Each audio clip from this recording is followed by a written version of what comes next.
Hello everyone, welcome to the HardReset channel, and today I'm going to show you how to resize app icons on the iPhone 17 Air.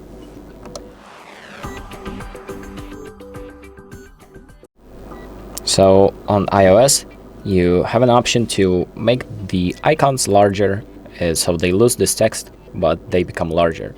And if you're looking for that option, you can find it by simply enabling editing mode by just holding on like an empty space on your screen like that until the icons start shaking. You can do this on empty space or just like in between the apps like this, and this is the easiest way to access this mode.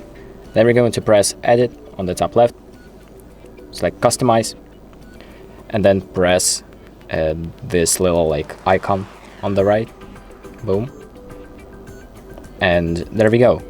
As you can see, the icons have changed. They lost their little name, and they have become larger and look pretty clean.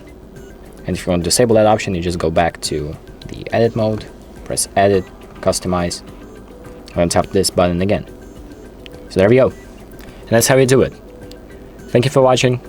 I hope this video helps you, and make sure to like and subscribe.